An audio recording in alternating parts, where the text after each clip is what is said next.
morning, everyone. Good morning, and welcome to the B4Play for the Unplugging by Saskatchewan playwright Yvette Nolan, who's of Algonquin and Irish heritage. Thank you for being here. Are there any new B4Play attendees today? There are some. Fantastic. This is the 10th season that we've done B4Play, which is kind of amazing to realize. B4Play is a collaboration between CBC Radio and the Belfry Theatre. CBC replays some of these interviews throughout the run of the play, which previews on Tuesday and opens on Thursday and runs till March the something. March the 3rd. We've got some wonderful guests for you tonight. Or this morning. Also, I want to introduce Kat Campbell, who is signing throughout the interviews today. Because we replay these interviews, it's really important to make sure that your cell phones and watch alarms are turned off. Thank you for that, whoever. The Belfry, as you all know, is located on the traditional territories of the Lekwungen-speaking people. And on behalf of everyone at the Belfry, I extend my gratitude for the ability to live and create on this land which they have cared for millennia. So without any further ado, I will hand things over to our wonderful host for all of the 10 years that we've been doing this.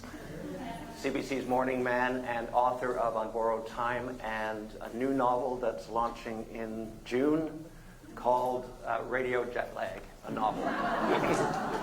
Gregor Craigie.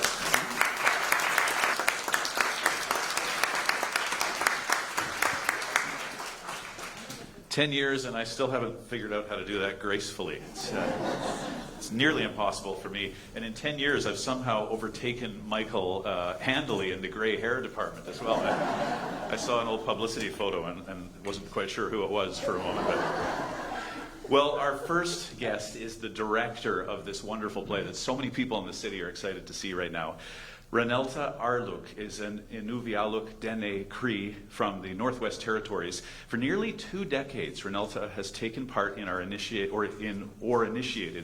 the creation of Indigenous-led theatre across Canada and overseas as well. Her directing credits include productions at Gwandak Theatre in Yellowknife, Toronto's Against the Grain Opera Company, and her celebrated production of The Breathing Hole, which premiered at Stratford in 2017, and which she recently remounted at Ottawa's National Arts Centre.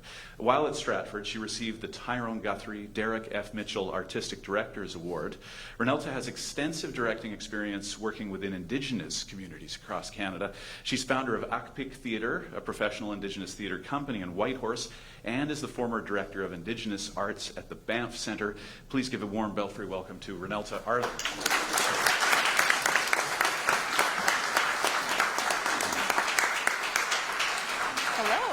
Good morning.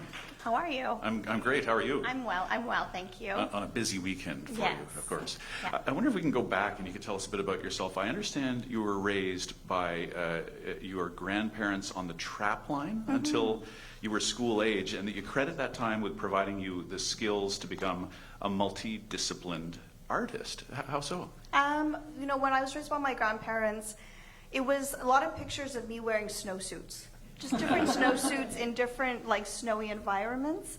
And I just have a lot of memories of land, of sound, and imagination. So I really credit the creativity of my imagination by being in those vast lands for such an early developmental time. And also, land living really requires you to be present and adaptive and responsive, and I think that a lot of society right now with urban and stuff, it's all really transferable skills, and so the creativity and then the adaptability and just being able to adapt, I really do believe has allowed me to be the artist that I am. I don't want to be a pessimist, but how does that make you feel today about some of the ways we're living? And I couldn't help but think of my own kids when you're thinking of that and think, did I just leave them on their iPads this morning when I came here? You know, I mean, you're right, being outside, I mean, the creativity and the adaptability is key, isn't it? It is key, and that's, you know, I have a 6-year-old son named Carver, and one of the major decisions of why we moved to Banff was to be able to give him a life experience of growing up, again, on the land. Although it's in a national park, it's a lot more restrictive in that you don't have the full freedom of just kind of being in nature. But, you know, Banff is one of the most beautiful places in the country, and so he will have those memories with him always.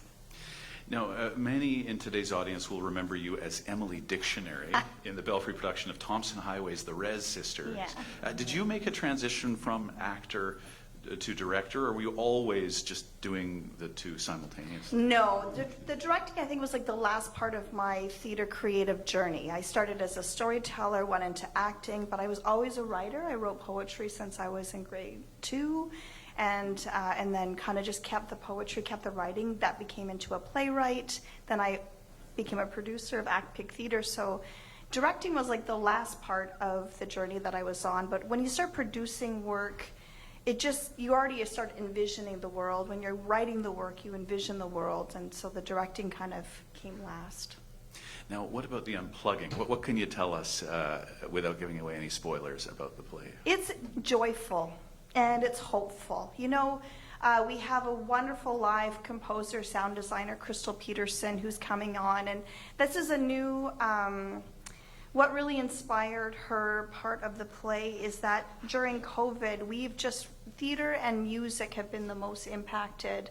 And I just think it's joyous to have live music again. And so Crystal is going to do like a 15-minute pre-show of just music covers and her own songs. And then she's going to compose live music throughout the play. And then we end with like a little cabin jam party. So, yeah, so that's the treat of the show. Yeah, is it ever? So you say she's going to compose live music. Will it be the same every night? It or will is she the same, yeah, okay, yeah. But she's composed it, and it's specifically. stunning. Yeah, it's yeah, really beautiful. And what a gift to be able to have her here. And so how much is that still going on in rehearsals, or has she? I mean, is the composition done? The compositions are done, but now she just plays them because she's part of She's in the trees, the beautiful set by Daniela Masalas. Oh my goodness. And so set and lights by her, but yeah, we have Crystal on stage in the trees and you'll be able to see her there. I'm looking forward to that. What about the story itself? Do you remember encountering the script for the first time and your reaction to it? Yes, the script, I did direct it at Gwandak Theatre in Whitehorse, Yukon a number of years ago, and the script is based on Velma Wallace's Two Old Women, which is an old Athabascan story out of Alaska. But in all honesty, I'd heard that story before from Danny Bolio, who is a Dennis Huslene trapper out of Hay River. And he told me about Wambetwe Lake, which is old grandmother's lake or old mother's lake. And it's a very similar story about these two old women who were traveling on the land with, they were all as a community following caribou, but they were just too far behind the caribou migration route. And so these two women decided they would stay behind as part of the community to save the rest of the community. And these two women thrived. So that was my first experience hearing that story through Danny. And then when we did Gwandak and I read Two Old Women, I was like, oh, this is fascinating. It's like this cosmology of these two old women have really gone over the mountains into the Northwest Territories like they were in Alaska and the Yukon. Okay, so you produced it in Yukon, and what directed about, it. Directed it. Yeah, these are my loose and fast CBC radio terms where people are doing a different job every day. What about your relationship with the play? How has it changed? I mean, does it change when you direct it again? Absolutely. You know what changes it is like Yvette's writing is so powerful and it really allows the actors to really delve in and find their own voice in the work that she creates. And so, yes, we did it in Whitehorse with a local actor, an Indigenous actor, and then Aaron Wells, who's in this production as well. And it was different there, like it's different here. And it's because the wonderful acting of Marsha, who you'll get to meet, and Lois Anderson, and Aaron really bring this play to life in a different way than it happened. And again, I really just give a lot of credo and credit to Yvette and how she creates the great space for artistic input or inspiration.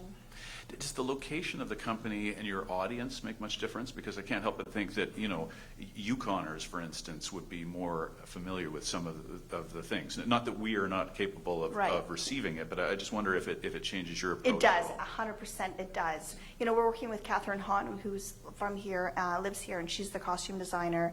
And so one of her first questions is like, where is this play? And I said, well, we can't put it in the Yukon because we've done that already. I really want the audience to feel like they're familiar to the world that we're presenting, and so we're looking at like northern BC. That's kind of where we've placed it. Somewhere urban that has traveled to the north and then found those little cabins that people had, their summer cabins along the way.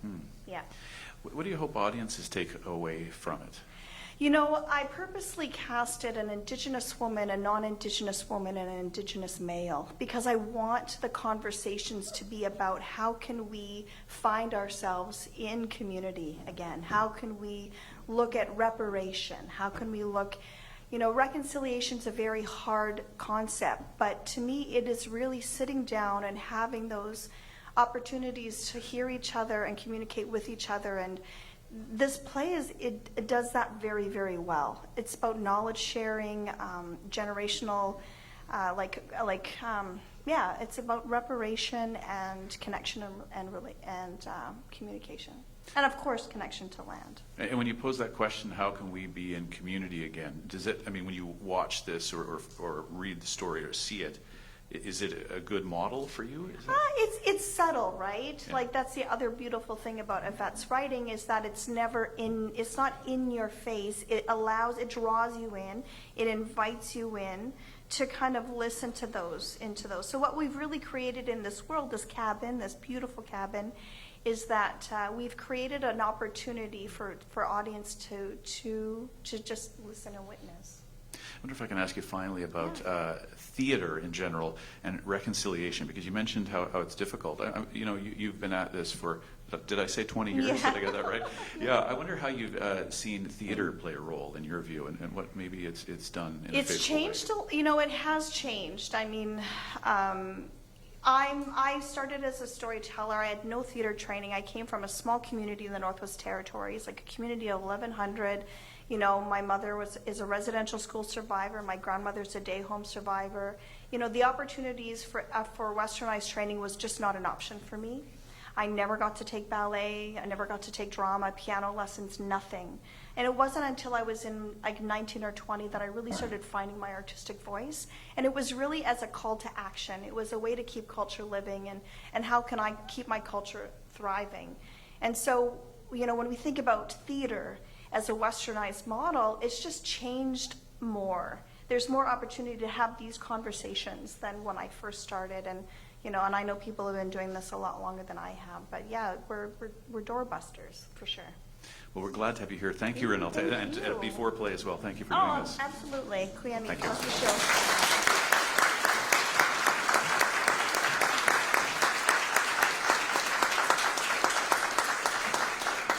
Reneltta Arluk is the director of the play coming up at the Belfry Theatre. Now, our next guest is Marsha Knight, an actor playing the role of Elena. Marsha Knight hails from the heart of Turtle Island, Winnipeg, Treaty 1 territory with Métis Ojibwe heritage. She works in both theatre and film, teaches female-identifying at-risk youth, and is an instructor in the Department of Theatre and Film at the University of Winnipeg. Her theatre credits include Antony and Cleopatra, 3 productions of Thompson Highway's The Rez Sisters, and 3 productions including the premiere of Ian Ross's Farewell. The Unplugging is Marsha's Belfry Theatre debut. Please welcome Marsha Knight.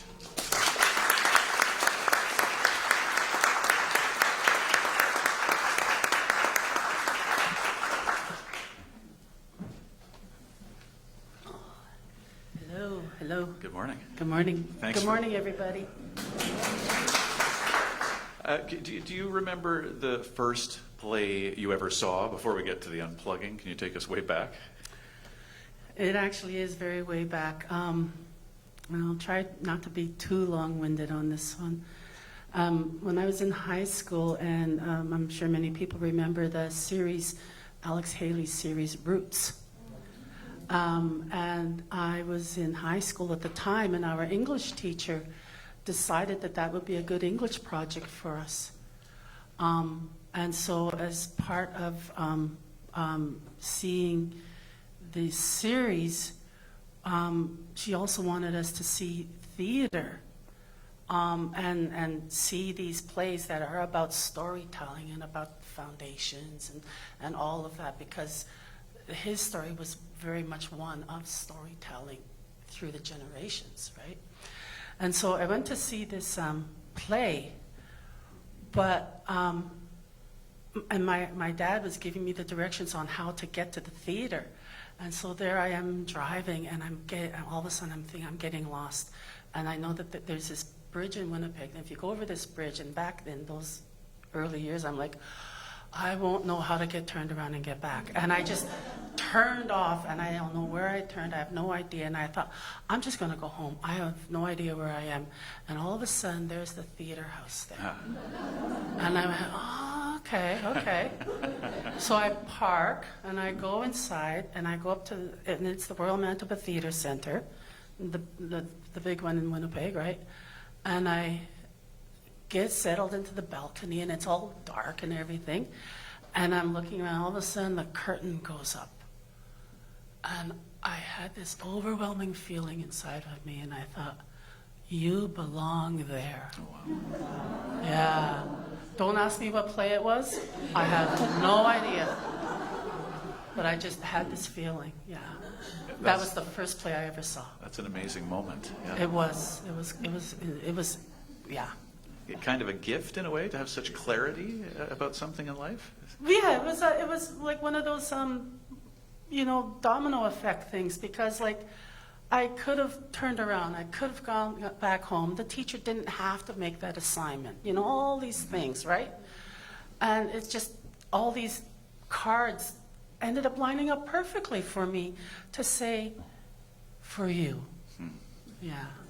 And so did you essentially start pursuing it as a career that early in high school, or did that take some time? Oh, no, it took quite a time, because those were also the years when actors weren't real jobs. They weren't real workers. And so you had to go to school to get a real job, kind of thing, right? Yeah. And so I actually didn't pursue theater until quite some time later, when I had already established my career. I used to work as a structural draftsperson for 13 odd years. And it was in that time when I was like, actually during a time of recession and unemployment. And I had a binder that thick with resumes long before the computer was the typewriter, right? And it was like, I have nowhere else to apply. I applied to jobs, engineering companies, schools, hospitals, you name it. And I remember sitting there thinking, maybe somebody's telling me something, time to change careers. And I didn't change careers then, but I did start taking up theater classes and as a hobby, just as an interest, just for a hobby. And it went from there. And it went from there. So very much like Reneltta, I don't have any formal training. My training is like stepping into the rehearsal hall right here and going, okay, what do we do? Yeah. Now, what can you tell us about Elena? In the Unplugging, you play Elena or Elena? Elena. Elena, pardon me. Can you tell us about her and her journey through the play? Well, I too read Two Old Women many years ago, and I remember reading it and thinking, this has to be a play. So many congrats to Yvette for pulling it up. Mm-hmm. And I see Elena and her character and her journey as one who lived very, very much a traditional Indigenous life, very much so, on the land, knowing the land, being supported by the land, because I also think that sometimes we have forgotten, or it has been forgotten, that the environment, we don't support the environment supports us. The environment can live without us. We can't live without the environment. And so Elena is on the land and being supported by the environment and living. Yeah. And so her journey is one of being in a community, but then going back to the land and remembering that.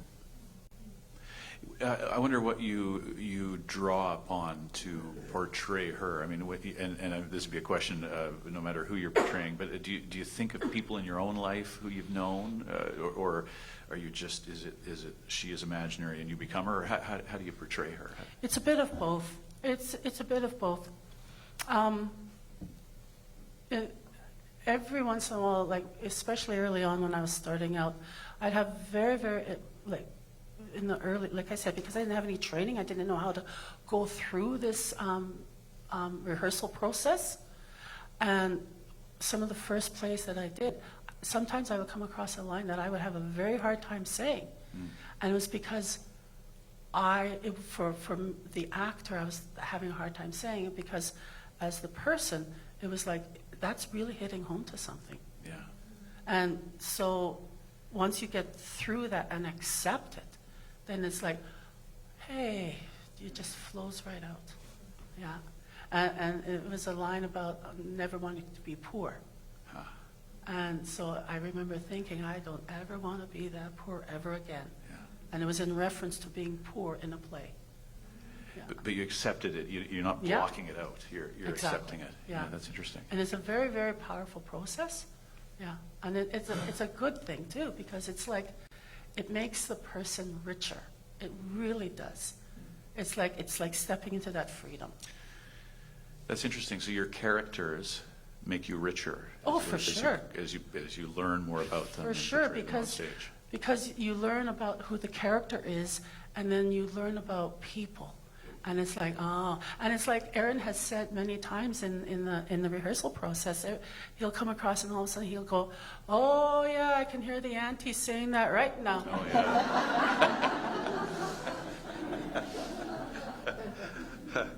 yeah. Speaking of aunties, what about older people and ageism? What do you think the play says about ageism and our relationship to elders? Oh my goodness. Well, my first impulsive thought was to say that it's not respected enough. You know, there's a saying that when an elder passes, a library of knowledge is gone. Mm-hmm. And that is the case with many people. When someone passes, when the elderly pass, or anyone, there's knowledge that is gone, there's experiences that are gone. And there's, again, this is early on, so I'm not giving anything away, but there's this line in the play that says, think of all the things we stopped writing down and putting in books. All the things we stopped teaching our children. Yeah. So, yeah. What do you love about this play, and what do you hope audiences take away with them? Everything. What do I love about this play? I love how the time passes in the play. It's not a play that happens over 2 days. It's a play that happens over seasons. And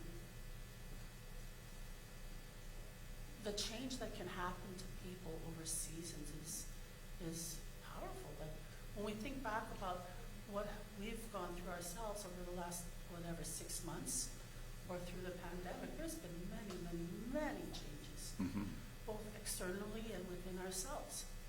So I think that I'd really like it if audiences saw that and saw that the power power of change and what that can do.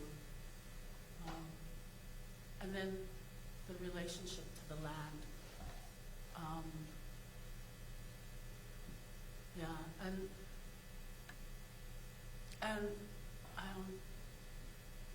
it's like returning to the land, returning to ways of being. And I'm reminded, or I'm thinking now, that, you know, prior to contact in Western medicines and Western technologies and you know, all of this, it's not like people in this land didn't have ways of living. There were governments, there were systems, there were ways of being. You know, there was farming, there was agriculture, there was medicine. You know, people didn't go without having broken bones or needing surgery. So there were, you know, doctors, and I don't at all mean, you know, stereotyped witch doctors. I don't mean that. But I mean people who treated other people and took care of other people. Yeah. With the natural medicines that are around us. And yes, modern medicine and modern technologies and modern art have a place for sure. And it's about finding that balance between the two. Because, you know, we're all here together now.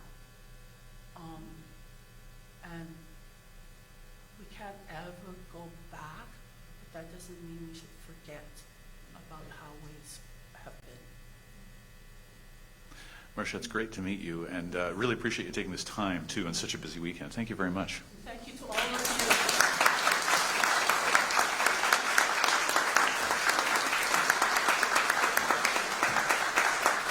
Marsha Knight plays the role of Elena in the play. Our next guest is the founder of Sacred Earth Solar. Melina Laboucan-Massimo has worked on climate justice, Indigenous sovereignty, and women's rights for more than 20 years.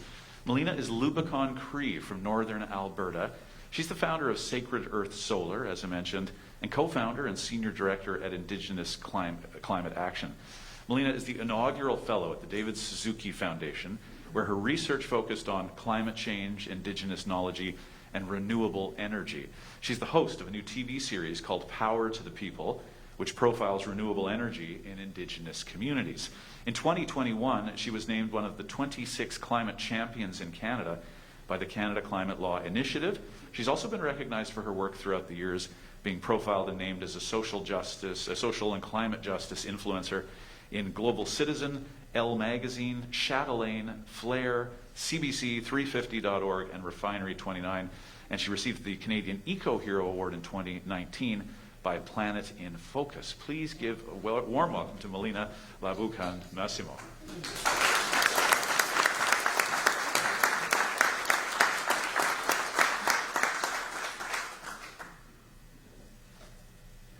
Good morning. Hello. Thanks for joining us here. Good morning, everybody. Can you hear me okay? I think so. Sorry? Yeah, I noticed I can't. Oh, Hello, okay. hello. Let's see if we can fix that, or do we need How's it to? going? Do we need a quick tech fix, or?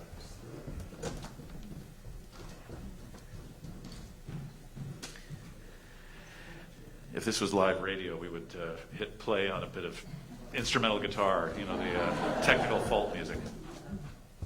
Hello, hello. Let's see if that. Oh, it might come on. One second. Testing. I know, thought about it, but.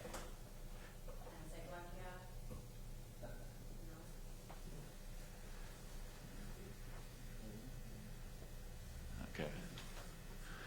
There is a technical fault. We are working to correct things. Oh, Keep talking? Okay. Hi. How's that? This sounds better, right? Yeah. Okay. oh, well done. Okay. All right. Thanks for your patience with that, everybody. Melina, thanks for joining us again. And how and when did you become interested in the field of climate action?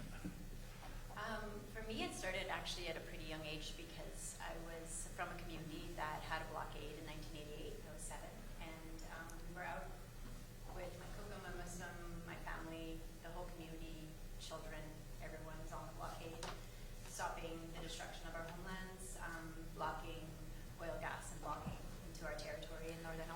was born, my community is called Little Buffalo, and so it was just a reality that I was born into. I see it as an inheritance and a responsibility to the land that I come from and the people that I come from. Yeah, I have to admit, growing up in southern Alberta, the first thing I think about immediately when I hear Laboucan-Cree is resistance. It's just standing up against, because you were a famous nation for that, weren't you? It was back in the day in the 80s, and so some people of a older vintage remember it, maybe not so much younger folks, but yeah, so that was just the reality of what I came into, and kind of the reality of going forward, of our communities constantly struggling for the respect for our land, and also the ability to care for our land. Now, what was the journey that led you to founding Sacred Earth Solar? Well, already at that point in time, I had been campaigning as a climate and energy campaigner at Greenpeace for a number of years, trying to stop the impact of oil and gas and tar sands specifically. I worked on the tar sands campaign that went internationally, so I was speaking in different places across Europe, across the America, U.S. Congress, just trying to stop the expansion of the tar sands, because the destruction to our air quality, to just the ability for people to breathe was intense. And then we had a massive oil spill back home, and I realized at that point I had been doing all of this kind of advocacy work outside of the community. I mean, I was doing local organizing at the time as well, but outside the community, speaking literally till I was blue in the face. Felt like I was like banging my head against brick. Sometimes being from Northern Alberta, it's a challenging place to be from when you don't necessarily agree with all of the environmental policies that exist there. And so I realized I needed to start building solutions to the problems that we're seeing, as opposed to constantly we need to say no to the issues that we don't agree with, but we also need to say what is our yes to the no. And so I started to build renewable energy. So I built a 28.8 kilowatt system that powers our health center back home, and decided to start building renewable energy and solar for other communities that also wanted to implement, because a lot of times we don't necessarily see Indigenous communities being at the forefront, because we're struggling with the crisis of colonialism and the impacts of the legacy of that. And so we're kind of constantly on the crises of so many front lines that the ability to build renewable energy sometimes isn't at the top of the list, but it shouldn't mean that those communities that are facing the brunt of environmental degradation and climate change should actually be at the front of receiving the benefit of the transition technologies that exist. What was it like that moment when you talk about going from saying, no, we can't do this, and for understandable reasons, to offering an alternative? I wonder, how that made you feel, or what the change was when you started saying, actually, we're going to do this. Look, we are doing this. Yeah. I've actually never cried tears of joy until actually, ironically, building a solar project. And the first time ever that solar panels were brought into the community, we had this company, we shipped them in from Toronto, and they came through multiple different ways of shipping companies because they couldn't find our reserve. But so they finally arrived, like weeks and weeks later. And I just, there was a young 21-year-old that was from Carleton. He was from the community. We were training him to build a project, and we just, I just remember opening the boxes and being like, the solar. This was the first time we had solar this far, where we're in the north, where we were from, and building a project like that. This was 7 years ago. And it just, my auntie, we had a solar feast and a solar lunch, and my auntie, who's in her 70s, she came, also residential school survived, just like my dad is, and she came up to me and she's like, I've never thought I would see solar panels in my life, and here they are. I only seen them on TV, and so it was just like, I don't know, just tears came, it was just, they came down, and I was just like, thank you for the ability to be able to find new ways of being, and putting a beacon up in the middle of the tar sands, in the heart of the tar sands, saying, you know what, I'm not going to say exactly how I felt about, just like a big, like, F you, in a way, to all of the oil and gas that surrounds us, and that doesn't give us the agency and autonomy to make decisions of our own ability to be in our own homelands. And so it was a community project. It came from the community, and so it was just that ability to determine in what our destinies might look like in that way, of climate change is such a huge issue, and being able to just put a stake in the ground and say no, and that these 5-year-olds to grade 12 that are in the school can see solar every day, which was just not a reality when I was growing up. And so when did you know, okay, we've done this now, and now I've got to spread this. It's got to, other communities have, other First Nations and others have to do this. Yeah, so I decided, you know what, we at first called it Laboucan Solar, and then I changed the name to Sacred Earth Solar because other communities started asking me, can you build a project in our community? So we started building in Secwepemc territory, we built in Giddendam and Wet'suwet'en territory, we put up and sent over renewable energy to even Fairy Creek blockades through Sacred Earth. Also in Ottoman Collective with Christy Belcourt and Isaac Murdoch, amazing artists. They have a language and revitalization art studio in the Anishinaabe territory out in Ontario. We've solarized their art studio. So it's being able to reassert jurisdiction over our homelands in a certain way that allows for us to continue to have relationship with our homelands. And I wonder how the conversation which we hear in the play about Indigenous knowledge and connection to land fits into this. I mean, it might be easy to go, oh, this is just you're replacing one modern technology with another, but I wonder, does it facilitate a reconnection with the land, even if you're able to protect habitat from other technologies? To a certain extent. Like, I'm not going to say that technology is a silver bullet. I'm not going to say that solar energy is a silver bullet. It should have been brought in like 30 years ago. We all know that existed back then, and I think we'd be in a very different place right now if that was brought in at the time it needed to come in as a solution.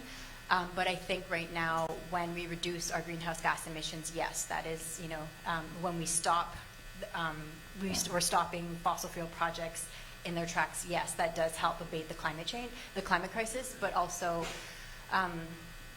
it's something that if you think about it, when we breathe diesel every day, like diesel inhalation is connected to dementia, connected to Alzheimer's. There's so many communities that are impacted by these things that we don't talk about, the health concerns of communities, and there's over 300 communities that are diesel dependent across the north.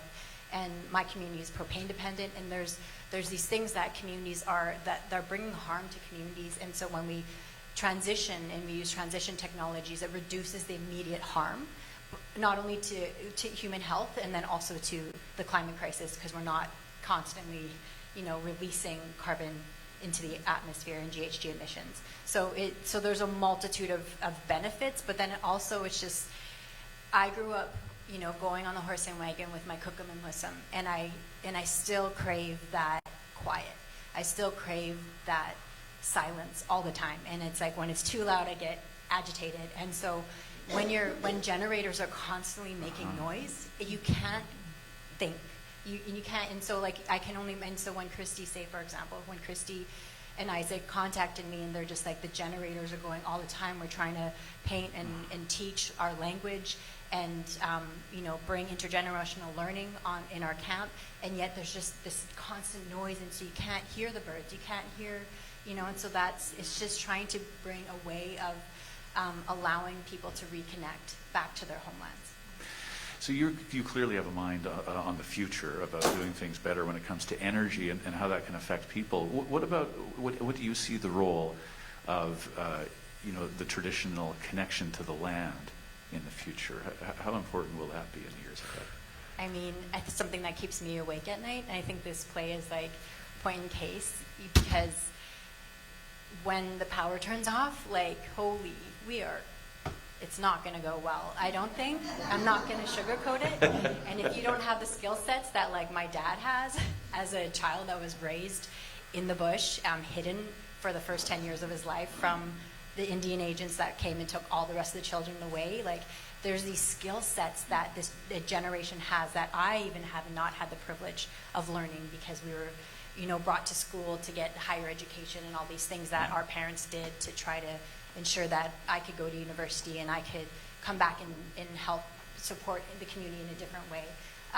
But I don't have that skill set. And so I just think, I'm going back home. I'm going to be with my family that knows how to hunt, fish, trap, harvest medicines.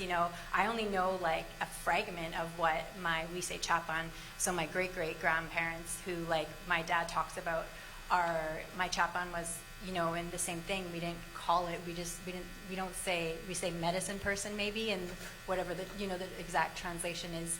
And she had 400 400 medicines, and just like my dad said, as a child, he remembers going into the log cabin. The log cabin was, that one specific one wasn't for living, it was just for medicines. And so the ability for us to heal ourselves and from the land it was, you know, exorbitant.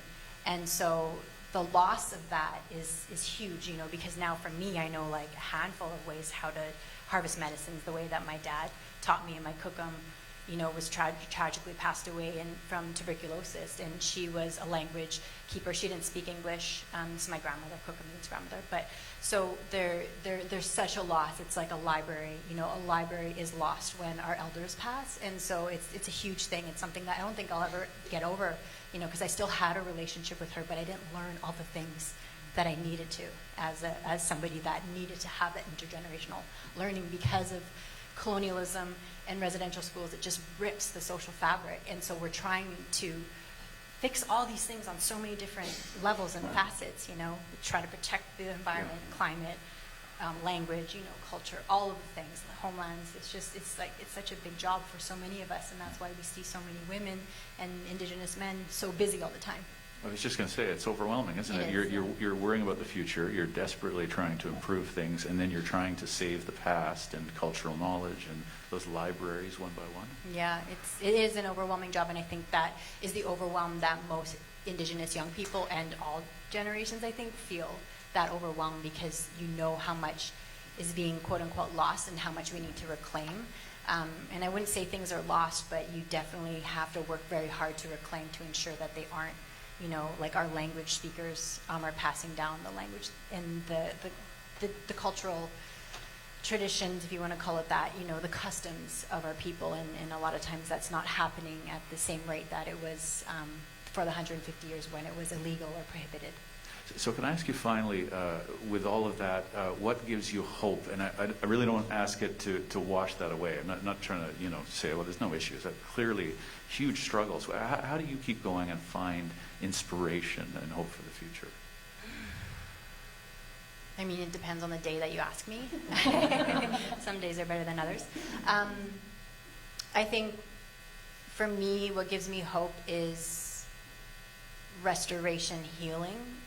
The ability for us to restore is to become complete again is something that gives me hope. The ability to be a whole person. You know, Indigenous peoples were not even considered, you know, we didn't have the right to vote until 1960, and it's just there's been so much healing still that needs to be done. And for me, it is about the stopping, and it is about, you know, but we started this thing called the Healing Walk in the tar sands, where it was like, and the banner that we painted was stop the destruction, start the healing. And the healing is so important, at least in my journey at this point in time, you know, 20 years later, of just kind of sacrificing, being that martyr, and just being like that strong Indigenous woman, where you're just, it's expected of you, and you become, like for me, I became bedridden, and it got to a place where I just couldn't stop my body, but my body stopped me. And so we have to realize how to become holistic in this approach, and we can't just be one way, that we are multidimensional people, spiritual, you know, heart, mind. That is an Indigenous value, and so it is coming back to the healing of our people, the healing of our land, and that's ultimately what gives me hope now. Well, it's so good to have you with us. Thank you for doing this. Thank you. Really appreciate it.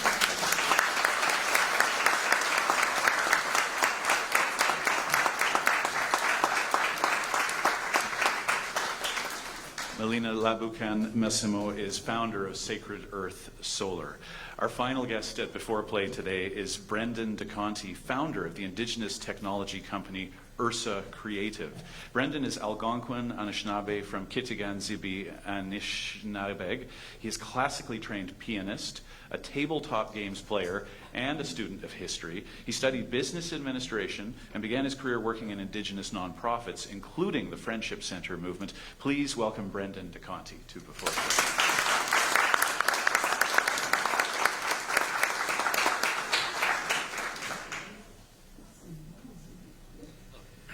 Hello. The mic's still working good. Thanks for joining us, Brendan. You've got such an eclectic background. What was the journey that led you to founding Ursa Creative? So I started sort of, I guess, my work journey in Indigenous community, and so sort of what's sort of known outside that as social services. So I worked first in sort of addictions, moved on to elders and youth, and then sort of ended up with employment education programs in BC. And so, yeah, I saw a real need for sort of technology support. So a lot of these organizations didn't have websites. They didn't have, they were using paper for a lot of things. And I thought, okay, well, there's a place here to increase the efficiency of some of these organizations. And so, yeah, luckily my brother and one of my good friends were computer programmers. And so I said, well, let's just start with some websites. And we started building websites. And it was just sort of a side thing, oh, this organization needs a website, let's build them one. And it just sort of evolved into people saying, okay, well, can you build this? Or can you build this database or this system? And it just sort of took off. So. I wonder, though, if that made you effective, that it came from your knowledge of what wasn't working as opposed to somebody coming from the outside and saying, well, hey, maybe here's a technology you could use for whatever you're doing over there.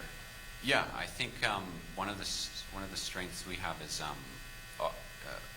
most of our team have worked in the nonprofit space with Indigenous organizations, and so we come at it not from a point of sort of a technology point of view, but a sort of a personal point of view, and how can we build something that's going to help the community versus sort of just the technical part. What about the term decolonizing technology? What is it, first of all? What does it refer to? Technology is sort of, when you think about technology, I don't think a lot of people are thinking about Indigenous people or Indigenous technologies. Indigenous technologies have existed for thousands of years. Canoes that help people whale, or the medicines we heard about. And even today, there's a lot of Indigenous innovators. We have some here. And so, yeah, it's really about coming to a place, changing people's perception around Indigenous people and technology. Are a lot of Indigenous people at the forefront of technologies, and I think we're seeing that sort of shift where there's, especially in the spaces around the environment, where people are looking to Indigenous nations or Indigenous teachings to see, okay, well, how can we sort of turn technology into Indigenous ways of knowing to sort of promote more sustainable practices. So informed by traditional Indigenous knowledges, the technologies could be different, maybe more effective in certain circumstances coming out of an Indigenous community? Exactly. Is that fair to say? Yeah, exactly. I just look at, we're sort of, the environment's probably the best issue, our relationship with the land. Mm-hmm. Technology is a tool. It's not sort of a philosophy or a way of being. Right. They're tools. And so we need to, just as we're stewards of the environment, of the land, and stewards of our communities and of people. We're here for a finite amount of time, and we can either make things better or we make things worse. And so I think when we're using technology, we need to be stewards of technology, and we need to do it responsibly and have a healthy relationship with technology, so that it benefits community, it doesn't detract.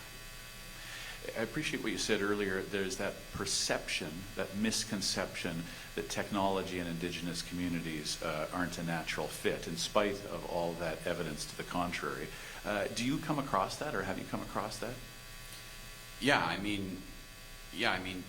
It's sort of, there's maybe this stereotype Indigenous people, reject technology or reject modernity.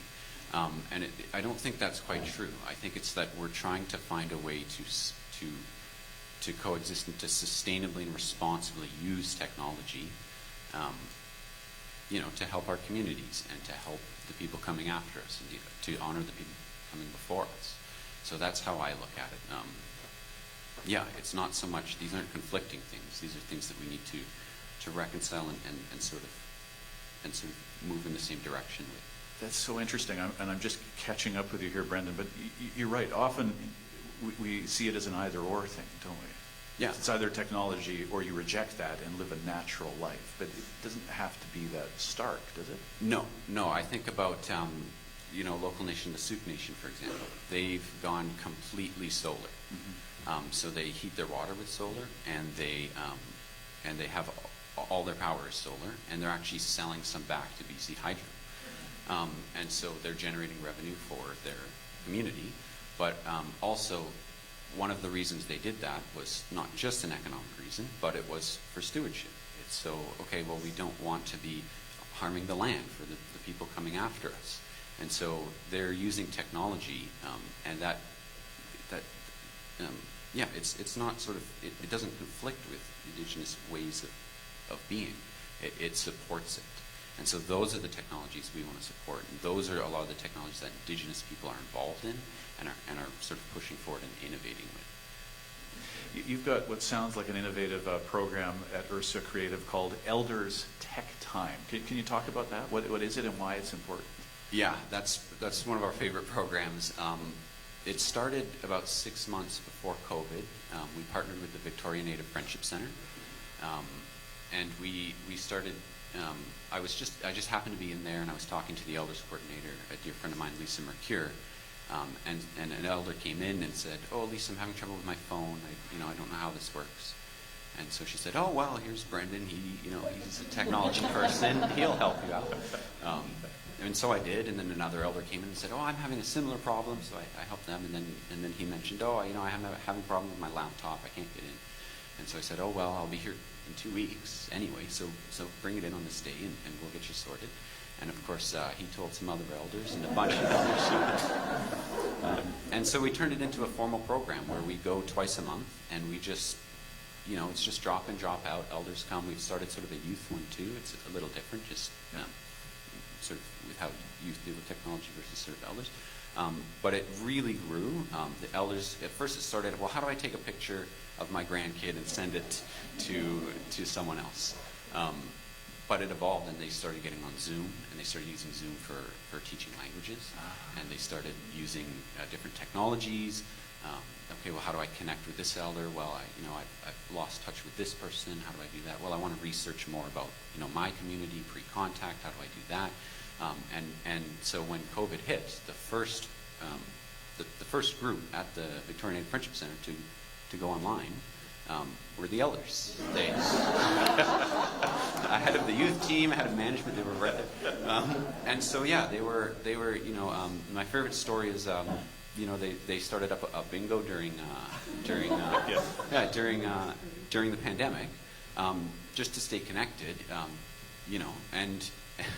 and Lisa thought it'd be funny to give all the elders the same bingo card,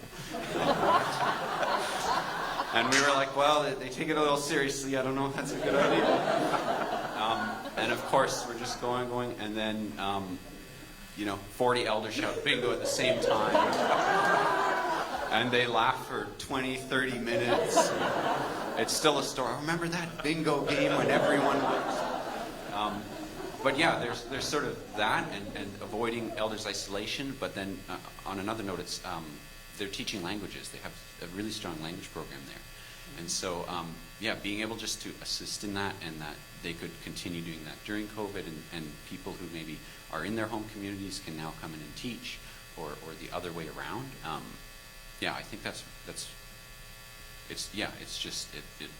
it's so rewarding to have been a part of that, and just starting those sort of things from just being in that space and then saying, oh, well, let's just see where we can go with this. Interesting. The title, of course, of the play, The Unplugging, refers to an apocalyptic event. It eliminates all electricity and renders technology inoperable, and as a result, communities need to rediscover traditional Indigenous ways of living off the land. What's your opinion of the subject matter of the play, and can you envision a world without technology?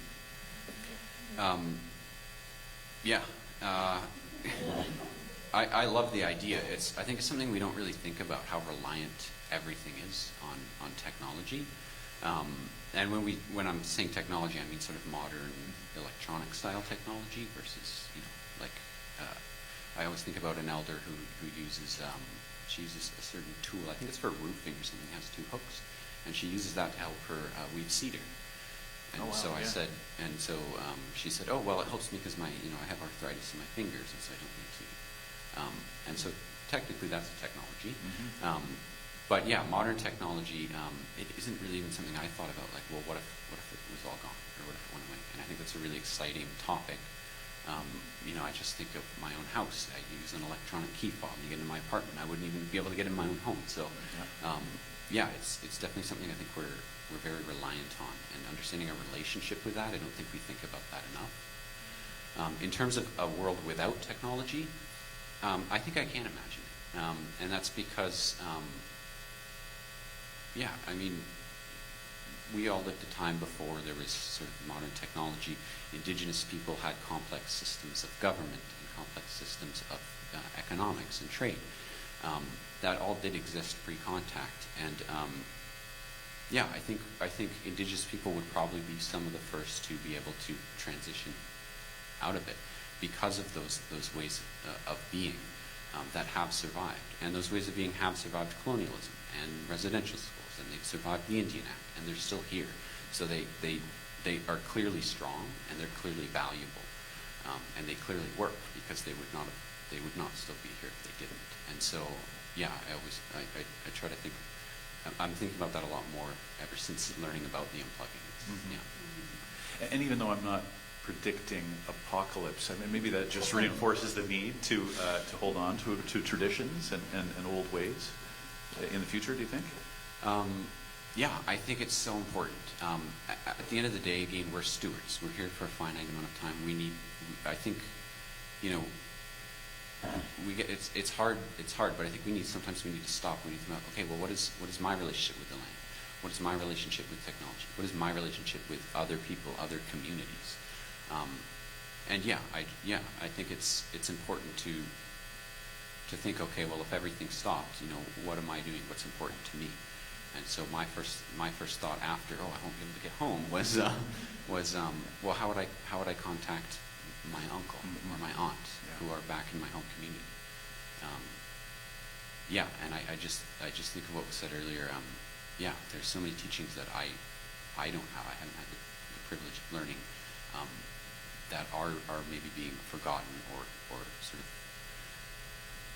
maybe not taught as they should be, because it's not just the actual specific, okay, well, this is how you hunt and this is how you gather medicine. There's a lot of teachings around that and within that help us internally as people as we move forward.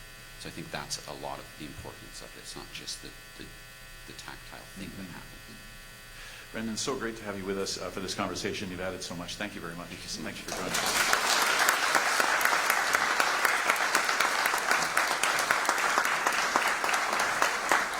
Brendan Dacontie is the founder of Ursa Creative. I want to thank all four of our guests for an excellent discussion. Thank you very much. I also want to thank Matty Cervantes for organizing four compelling speakers and such excellent questions and topics. Thank you, Matty.